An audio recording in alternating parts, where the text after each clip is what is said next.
So this video is going to begin to sort of examine the different types of governments that there are. They're not all like ours. You should be able to identify as we go through the video what most relates to like what the American system of government is. But there are generally three questions that you can ask if you want to sort of classify governments or determine what type of government you have. The first question that you can ask is who is allowed to participate actually in like the governing process. If the answer to your question is like one person, you're generally dealing with maybe like a dictatorship. A dictatorship is a government that's generally concentrating power in the hands of one person. They usually use the power that they have also over the military to take force and to like keep force by that. There are over 50 dictatorships that exist as of 2020 in the world today. And a classic example of a dictator would be Muammar Gaddafi, who was the Libyan dictator between 1969 and 2011. Ruled with force, took power by force, and again, power is really concentrated in his hands and his hands only. Um, Again, a monarchy is typically when you're putting power in the hands of one person. But oftentimes, especially today, monarchies are sort of like combined with some sort of like representative government. And there's usually some sort of like constitution involved as well. Like we call them like constitutional monarchies. And then traditionally, power is passed in a monarchy through like family lines. The position is hereditary. So, for example, this is King Gustav, who's been the king of Sweden since 1973. Again, most monarchies today, the monarch doesn't have absolute power. They generally share power with an elected like legislature of some sort. Or in some cases, the monarch is almost a figurehead with no power, like in Britain, where their parliament and prime minister have most of the power.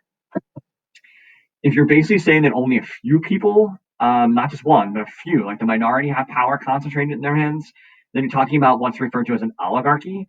This is generally when the minority of people are able to dictate to the vast majority of citizens.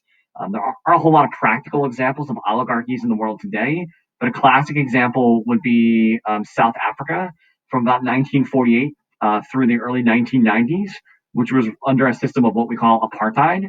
And this is when the white, vastly minority white population in South Africa was able to devise a system of rules to basically oppress the majority black South African population. So power is concentrated in the hands of the few, not the majority. And then obviously, if we're talking about a lot more people having the opportunity to have influence, we're talking about like democracy. And there are different types of democracy. Like a direct democracy is when all the citizens have an opportunity to vote like on all legislative matters.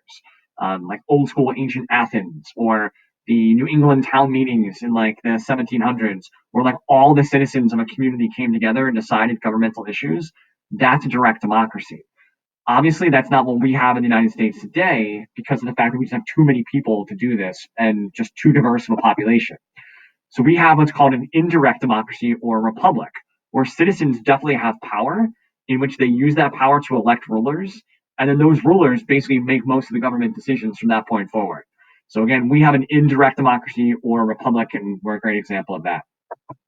The second question that you could ask if you want to classify governments is how is power distributed, if it is, between like national and like local governments.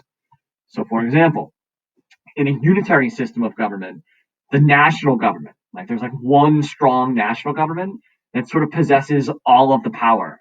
And like local governments are either so super weak or they don't really have much power at all or they don't exist. A great example of a unitary style of government is like the English model, where like the national government is supreme, definitely has a lot more decision making power, and there's like less decision making power by like local government forces.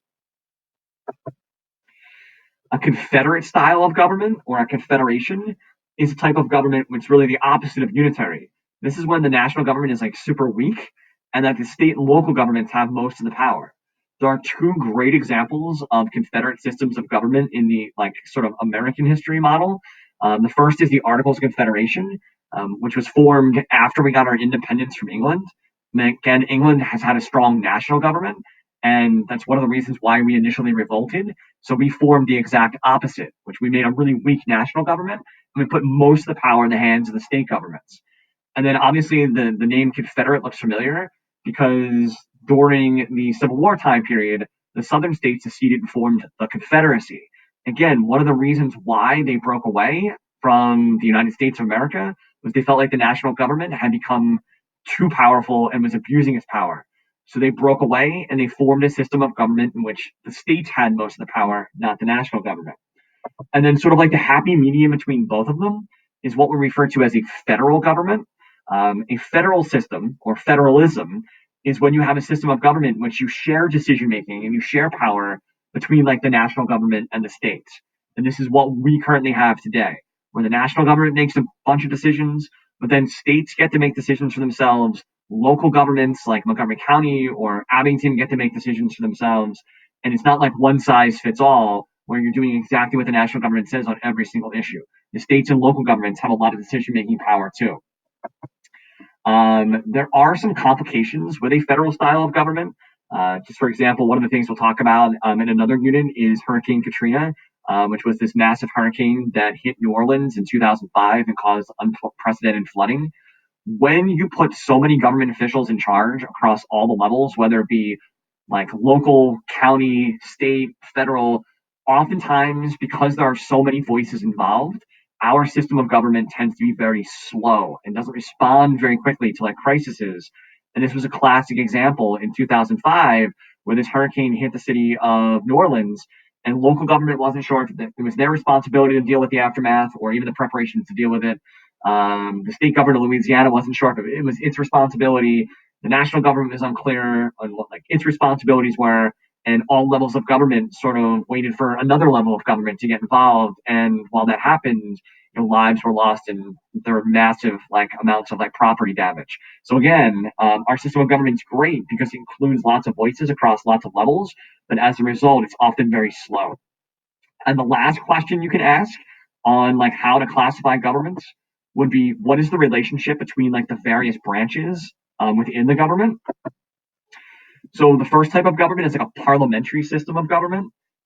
This is a type of government in which the legislative branch and the executive branch are not like equal. The legislative branch is definitely probably more powerful than the executive branch. So, for example, in a parliamentary system of government, the person that is running the executive branch is usually selected by the legislative branch. And England is a great example of this again.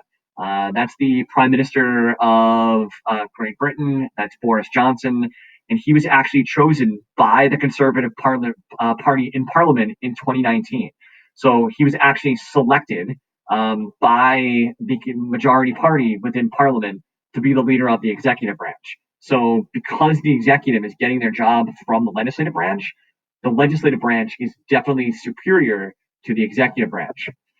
Our system of government is not what I just described. We would describe ours as a presidential system. This is where like the legislative and executive branches are generally considered to be equal. One is not more powerful than the other, and each have like checks and balances to cancel out the other one from abusing its power. And both of them are independently elected. Obviously, in our system of government, Congress is not choosing the president. The people get to vote for Congress, and then the people vote for the president. Those elections are sort of like independent from one another. You don't have one branch choosing the other.